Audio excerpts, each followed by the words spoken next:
नमस्कार दोस्तों, political science with आशीष में आपका स्वागत है। आज हम सब एक नए वीडियो के माध्यम से महात्मा गांधी, हमारे देश के राष्ट्रपिता के विचारों के स्रोत की बात करेंगे। हम लोग ये समझेंगे कि महात्मा गांधी के अंदर इतने सारे विचारों का एक बाढ़, मतलब उनके अंदर इतने सारे विचार जो थे, चाहे वो सविनय अवज्ञा के हो, चाहे वो अहिंसा का हो, चाहे वो किसी अन्य का हो, वो सारे विचारों के अन्य क्या क्या स्रोत थे। ये बहुत दिलचस्प है दोस्तों। देखिए, अगर हम महात्मा गांधी के विचारों को अगर क्लासिफाई करने की बात करें तो कुल मिलाकर उनके भारतीय जीवन में एवं उनके यूरोपीय जीवन में हम बंटवारा कर सकते हैं। मतलब पूर्वी देशों से उन्होंने क्या सीखा एवं पश्चिमी देशों से उन्होंने क्या सीखा। पूर्वी देशों की अगर बात करें तो सबसे पहले आता है उनका माता की बात। मतलब हम लोग को पता है, चूंकि महात्मा गांधी की माता यानी पुतलीबाई एक अत्यंत ही धार्मिक महिला थी। वो अपने घर में पूजा पाठ जैसे अनेक कर्मकांड बचपन मतलब हमेशा से किया करती थी। तो महात्मा गांधी का जो पालन पोषण हुआ वो बचपन से ही धार्मिक प्रवृत्तियों के बीच में हुआ। महात्मा गांधी के अंदर में इन सारी चीजों से, मतलब महात्मा गांधी के अंदर में उनकी माता से धार्मिक पहलुओं के प्रति उनका झुकाव बढ़ा। महात्मा गांधी के अंदर अगर ईश्वर के प्रति विश्वास बढ़ा तो उनमें उनकी माता का एक बहुत बड़ा योगदान था दोस्तों। साथ ही में जैन धर्म, बौद्ध धर्म, हिंदू धर्म की प्रसिद्ध पुस्तक गीता, उपनिषद, रामायण या महाभारत, इन सारी चीजों से गांधी जी पर असर पड़ा था। इन सारी बातों को एक एक करके अवश्य देखेंगे दोस्तों। और दूसरी ओर अगर हम पश्चिमी देशों की बात करें तो पश्चिमी देशों में बाइबल, जो कि क्रिश्चियन धर्म का, ईसाई धर्म का एक प्रसिद्ध धार्मिक पुस्तक है, उससे गांधी जी पर क्या प्रभाव पड़ा। साथ ही में विभिन्न विचारक जैसे लियो टॉल्स्टॉय, जॉन रस्किन का क्या उनका प्रभाव था, डेविड थोरो जो अहिंसा के पुजारी थे, इनसे उन पर क्या प्रभाव पड़ा, सबको हम लोग एक एक करके देखेंगे। सबसे पहले अगर हम लोग बात करें तो गांधी जी के बारे में कहा जाता है, गांधी जी एक ऐसे नेता थे जो एक गाल पर थप्पड़ मारे जाने पर वे दूसरे गाल आगे कर देते थे। ऐसा क्यों था?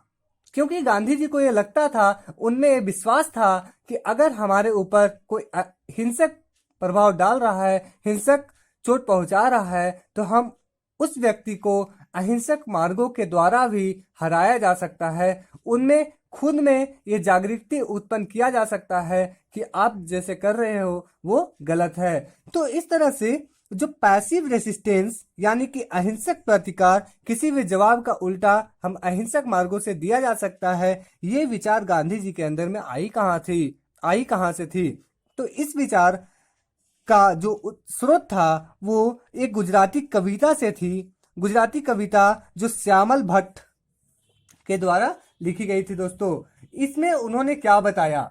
श्यामल भट्ट ने लिखा, अपकार के बदले उपकार करने में ही सभी खुशी है। मतलब जो हमारे साथ जैसा व्यवहार करता है, अगर हमारे साथ कोई हिंसक व्यवहार करता है, अगर हमारे शरीर पे कोई चोट पहुंचाता है, तो हम पुनः उस पे चोट पहुंचा के उनमें एक उचित प्रतिकार नहीं कर सकते, उचित जवाब नहीं दे सकते, बल्कि इन्हीं चीजों को हम अहिंसक मार्गों के द्वारा हम उन पर पुनः चोट नहीं पहुंचाकर अहिंसक मार्गों के द्वारा उनमें उनकी भावना, उनका जवाब अवश्य रूप से दिया जा सकता है। तो पैसिव रेसिस्टेंस की जो भावना है वो श्यामल भट्ट की कविता से गांधी जी के अंदर में आई। साथ ही में अगर हम बात करें तो बौद्ध धर्म का गांधी जी के ऊपर क्या प्रभाव था? गांधी जी के अंदर जो सत्य और अहिंसा का जो विश्वास था, सत्य और अहिंसा का जो मार्ग था, उसमें कहीं न कहीं बौद्ध धर्म का अवश्य रूप से प्रभाव था दोस्तों। साथ ही में हम लोग अगर बात करें इस्लाम धर्म का, तो इस्लाम धर्म से गांधी जी ने बंधुत्व की भावना सीखी। जैसे कि हम लोग को पता है कि ईद के समय कैसे तमाम मुस्लिम भाइयों एवं बहनों एक साथ एकजुट हो जाते हैं, मतलब एक साथ बंधन के बाह में बंध जाते हैं, एक दूसरे के गले मिलते हैं। तो गांधी जी के अंदर जो बंधुत्व का विचार आया वो कहीं ना कहीं इस्लाम धर्मों से आया। साथ ही में हम लोग और विचारकों को देखते हैं। चलिए दोस्तों तो अगर विचारकों में हम बात करें तो सबसे पहले लियो टॉल्स्टॉय के बारे में बात करते हैं। लियो टॉल्स्टॉय एक प्रसिद्ध विचारक थे। इनका एक कोट था, the kingdom of God is with in you, मतलब ईश्वर का जो साम्राज्य है, ईश्वर का जो वास है, वो आपके खुद के मन के अंदर में वास करता है। ईश्वर कहीं बाहर नहीं बल्कि आपके शुद्ध मन में ही निवास करते हैं। उनका घर आपके मन के भीतर ही होता है, ऐसा लियो टॉल्स्टॉय का कहना था। इसी विचार से गांधी जी ने अपने जीवन में भी इस विचार को अपनाया एवं उन्होंने अहिंसा जैसी विचार एवं शुद्ध मन जैसे विचार, शुद्ध मन मतलब क्या, हमेशा दूसरों के बारे में अच्छा ही सोचना। साथ ही में हम लोगों को पता है कि गांधी जी अपना पूरा जीवन एक धोती पहनकर गुजार दिए, मतलब उनके जीवन में चमक दमक जैसी चीजें नहीं थी और गांधी जी चमक दमक चीजों की भी विरोध करते थे। तो उनके जीवन में अहिंसा की बात हो या शुद्ध मन की बात हो या सरल जीवन की बात हो, ये सारी विचारों के स्रोत लियो टॉल्स्टॉय थे। साथ ही में ये सबसे इंपॉर्टेंट है वीवीआई दोस्तों, क्या है इसमें, गांधी जी अपने जीवन में एक बात कहा करते थे, वो क्या था कि हमारे जीवन में साध्य एवं साधन पवित्र होने चाहिए। इसका क्या अर्थ है, ध्यान से समझिए। साध्य मतलब हमारे उद्देश्य एवं साधन मतलब उस उद्देश्य को प्राप्त करने वाले विभिन्न मीडियम, मतलब हमारे जीवन में हमारे जो भी लक्ष्य होने चाहिए वो लक्ष्य अवश्य ही पवित्र होने चाहिए, अवश्य ही अच्छे होने चाहिए। और उस लक्ष्य की प्राप्ति में चाहे आप कोई भी साधनों का उपयोग कर रहे हैं, वे साधन कभी भी हिंसक नहीं होना चाहिए। कभी आपको इस लक्ष्य की प्राप्ति में दूसरों को मार काट, दूसरों को दुख नहीं पहुंचाना चाहिए। मतलब हमारा साध्य और साधन दोनों पवित्र होना चाहिए दोस्तों।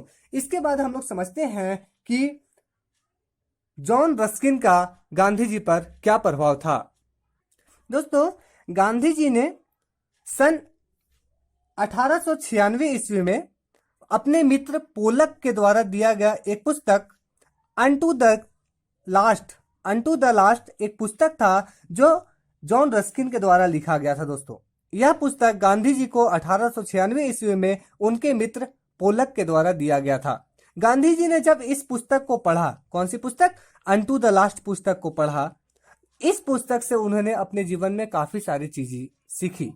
सबसे महत्वपूर्ण क्या था, गांधी जी ने अपने जीवन में जो सर्वोदय की भावना आई, गांधी जी ने जो सर्वोदय रूपी चीजों का आह्वान किया, मतलब इसकी शुरुआत किया, इस विचार का जो स्रोत था वो कहीं ना कहीं ये पुस्तक था जो जॉन रस्किन के द्वारा लिखा गया था। सर्वोदय का अर्थ क्या है, सर्वोदय का अर्थ है एक ऐसी समाज की स्थापना करना जहां पर सारे लोग एक जैसे विकास कर सके, उसमें वर्गों का जो विभिन्नीकरण है वो खत्म हो जाए एवं सभी लोगों का एक साथ सुनहरा उदय हो। साथ ही में गांधी जी का कहना था कि हमारे समाज में सभी लोगों को श्रम करना चाहिए। अब श्रम के मामले में और क्या कहना था कि आप चाहे नाई का काम करते हो या आप वकील का काम करते हो, आप दोनों की कार्यों का महत्व एक जैसा है। ऐसा क्यों महत्व एक जैसा है, इसके पीछे गांधी जी ने लॉजिक दिया कि आप नाई का काम क्यों करते हो। नाई का काम अपने जीवन की जरूरतों के सामान को खरीदने के लिए, मतलब अपने आप धन की अर्जन के लिए नाई का काम करते हो। साथ ही में उन्होंने वकील के बारे में कहा, वकील अपने जीवन में वकालत क्यों करता है, वकील अपने जीवन में वकालत धन की अर्जन के लिए करता है। तो कहीं ना कहीं नाई हो या वकील हो, ये दोनों का जो मुख्य लक्ष्य है, जो मुख्य उद्देश्य है, वो धनों का अर्जन करना है। तो गांधी जी ने कहा कि हमारे समाज के सभी वर्गों को एक समान श्रम करना चाहिए एवं सभी वर्गों का जो श्रम है उसका श्रम का महत्व एक जैसा है। तो ये सारी विचारें, जैसे सर्वोदय की हो, नाई वकील के एग्जाम्पल की बात हो, ये सारी बातों का जो मुख्य स्रोत था वो जॉन रस्किन थे। अब हम लोग प्रसिद्ध विचारक डेविड थोरो की बात करते हैं। डेविड थोरो की प्रसिद्ध पुस्तक the essay on civil disobedience, David Thoreau की एक प्रसिद्ध पुस्तक थी the essay on civil disobedience. जब गांधी जी ने इस पुस्तक को पढ़ा, इस पुस्तक से उनके अंदर सविनय अवज्ञा जैसी विचारों का उद्भव हुआ।